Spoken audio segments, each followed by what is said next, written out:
So hello guys, কেমন আছেন সবাই? আশা করি সবাই খুব ভালো আছেন। আজকে আমরা এক্সপ্লেন করব এ মিলিয়ন মাইলস অ্যাওয়ে মুভিটি, যেখানে আমরা দেখতে চলেছি একজন মানুষ অতি দরিদ্র কৃষক হয়েও কিভাবে মহাকাশ জয় করে।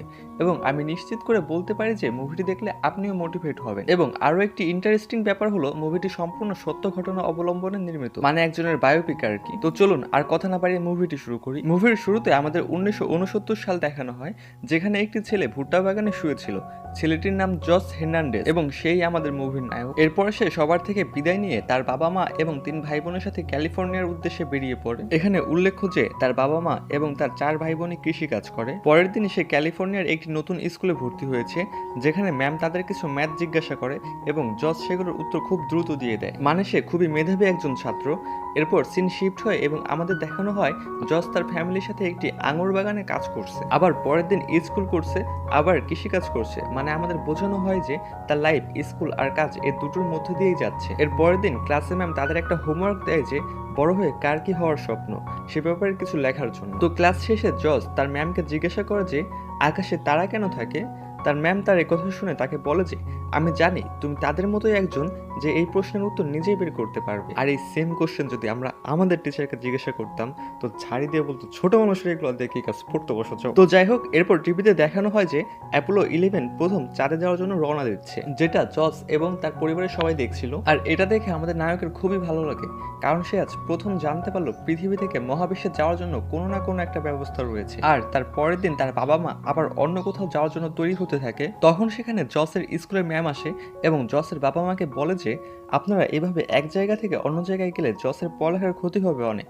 কিন্তু জসের বাবা তাকে বলে যে আমরা গরিব মানুষ, আমাদের টাকার দরকার, আর তাই এটা করা ছাড়া আর কোনো রাস্তা নেই আমাদের। এরপর ম্যাম সেখান থেকে চলে যাওয়ার সময় জস তাকে একটা হোমওয়ার্ক দেখায়, যেখানে লেখা ছিল when I grow up I will be a astronaut. এরপর সিন শিফট হয়ে আমাদের 1985 সাল দেখানো হয়, যেখানে জস এখন বড় হয়ে গিয়েছে এবং আজকে সে তার গ্র্যাজুয়েশন শেষ করেছে এবং সে ল্যাব ইঞ্জিনিয়ার হিসেবে একটি কোম্পানিতে চাকরি করছে। আর আজই তার অফিসের প্রথম দিন। মানে সিনগুলো খুব দ্রুত শিফট হচ্ছিল, তাই বিস্তারিত বোঝাতে পারছি না। সে অফিসে ঢুকে দেখে তার বস বাকিদের জিজ্ঞাসা করছে যে সোভিয়েত ইউনিয়ন যদি ইউএস এর উপর মিসাইল আক্রমণ করে তাহলে আমরা কিভাবে সেটাকে প্রতিরোধ করব। তখন কেউ কোনো উত্তর না দিলেও জস বলে যে আমরা সবাই মিলে সেটা প্রতিরোধ করব। আর তার এমন উত্তর শুনে তার বস বিরক্ত হয় এবং তাকে বলে তুমি নিজের কাজ করো। এরপর আমরা তার ছোটবেলার বন্ধু বেতিকে দেখি, যে কৃষি কাজ করছিল।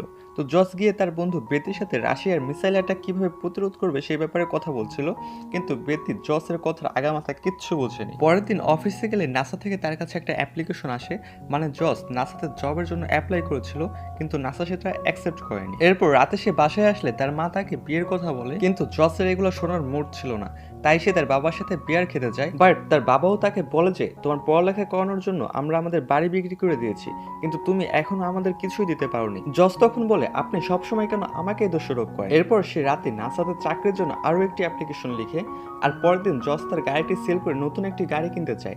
আর সেখানে অ্যান্ড্রেলা নামের একটি মেয়ের সাথে পরিচয় হয়, আর জস নতুন গাড়ি কিনে ওই মেয়েকে নিয়ে ঘুরতে যেতে চায়।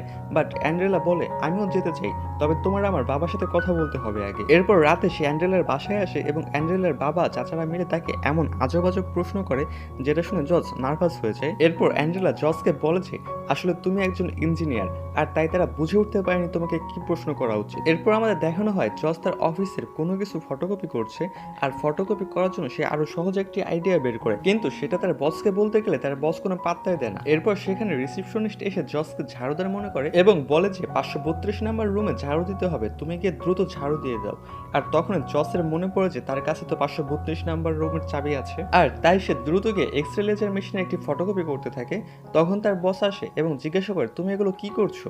তখন জস তার বসকে সব বুঝিয়ে বলে, মানে লেজারের সাহায্যে কিভাবে দ্রুত ফটোকপি করা সম্ভব। এরপর সে রিসিপশনে যায় চাবি ফেরত দিতে এবং রিসিপশনিস্টকে বলে আমি ঝাড়ুদার না, আমি একজন ইঞ্জিনিয়ার। এরপর সিন শিফট হয় এবং দেখি যে জস আবার অ্যান্ড্রেলাদের বাড়িতে এসেছে কথা বলতে, বাট এবার আর তাকে ফিরে যেতে হয়নি, সরাসরি তাদের বিয়ে হয়ে যায়। এরপর আমাদের দেখানো হয় তাদের একটা বাচ্চাও হয়ে গেছে, আবার ওই বাচ্চা বড় হয়ে আরো একটা বাচ্চা হয়ে গেছে, মানে এক ছেলে এবং এক মেয়ে। এরপর বাচ্চা কাচ্চার সিন শেষ হয় এবং জস অফিসে যায়, বাট এবার অফিসে বস না বরং সে সবাইকে বোঝাচ্ছে, মানে এখানে বোঝানো হয়েছে যে এই কয়েক বছরে জসের প্রমোশন হয়েছে। এরপর রাতে সে বাসায় আসে এবং তার বউ মানে অ্যান্ড্রেলা তাকে বলে তুমি আমাদের না জানিয়ে 6বার স্পেসে বা মহাকাশে যাওয়ার জন্য অ্যাপ্লাই করেছো।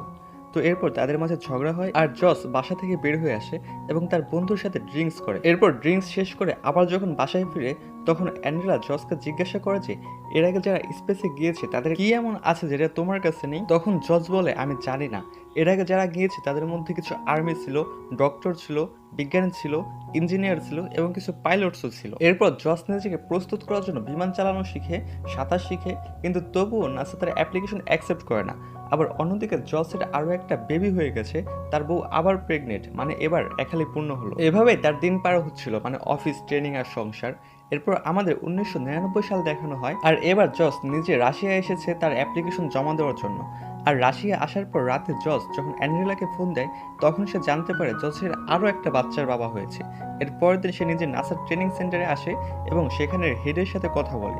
তো সে জসকে প্রশ্ন করে এবার দিয়ে তোমার 12বার অ্যাপ্লিকেশন রিজেক্ট করা হয়েছে, এবার কি এমন স্পেশাল আছে যেটার জন্য তুমি নিজে লেটার নিয়ে এসেছো। তখন জস তার পূর্বে ট্রেনিং এর কথা বলে যে সে প্লেন চালানো শিখেছে, সুইমিং শিখেছে এবং ম্যারাথন দৌড়িয়েছে। এরপর সিন শিফট হয় এবং আমরা দেখি জসের বাড়িতে পার্টির আয়োজন করা হয়েছে। আর এটা দেখে মোটামুটি আইডিয়া করতে পারি যে জসের এবার নাসার ট্রেনিংয়ে সিলেক্ট হয়েছে।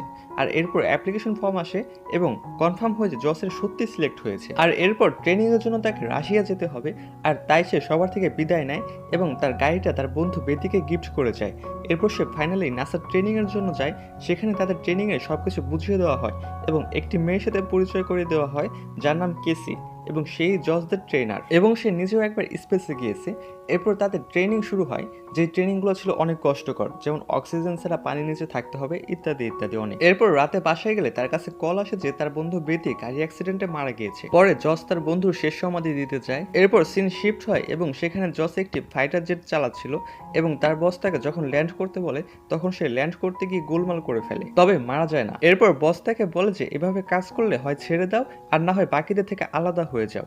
এরপর জস কেসির কাছে আসে এবং জানতে চায় যে স্পেস থেকে কেমন ফিলিংস হয়। তখন কেসি বলে যে পৃথিবী এত ছোট লাগে যেন মনে হয় এটা একটি ছোট্ট ক্রিকেট বল, মনে হয় যেন এটি একটি আলাদা সিক্রেট কোনো প্ল্যানেট, তবে শুধুমাত্র এতটুকু ফিলিংস এর জন্য আমরা কত কষ্ট করি, কত কিছু ত্যাগ করি। এরপর আমাদের 2003 সাল দেখানো হয়, যেখানে জস এবং ওর টিম মেম্বারদের অক্সিজেন ছাড়া পানির নিচে নিয়ে যাওয়া হয় এবং বলা হয় যে তাদের সিট বেল্ট এবং সেফটি বেল্ট খুলে পানির উপরে উঠে আসতে। তখন সবাই খুলতে পারলেও একজন পায় না আর জস তাকে ঝুঁকি নিয়ে বাঁচায়, আর যেটা দেখে তার বস খুবই ইমপ্রেস হয় এবং হাঁটতে হাঁটতে সে একটি প্লেস দেখতে পায় যেটা লিজের জন্য ছিল এবং সে সেটি লিজ নিয়ে অ্যান্ড্রেলাকে উপহার দেয় তার রেস্টুরেন্ট বানানোর জন্য। এবং রেস্টুরেন্টে থাকা একটি টিভিতে সে নিউজ দেখতে পায় যে গতকাল যে টিম স্পেসে যাওয়ার জন্য রওনা হয়েছে আজকে তাদের কোনো খোঁজ পাওয়া যাচ্ছে না, যেটা শুনে সে দ্রুত অফিসের উদ্দেশ্যে বের হয়ে পড়ে। এরপর জসের বস বলে যে কি কারণে গতকাল রওনা করা রকেটের সাথে তাদের যোগাযোগ বন্ধ হয়েছে। এরপর আমাদের 2004 সাল দেখানো হয়, যেখানে জস একটা রকেটে করে স্পেসে যাওয়ার প্রস্তুতি নিচ্ছে।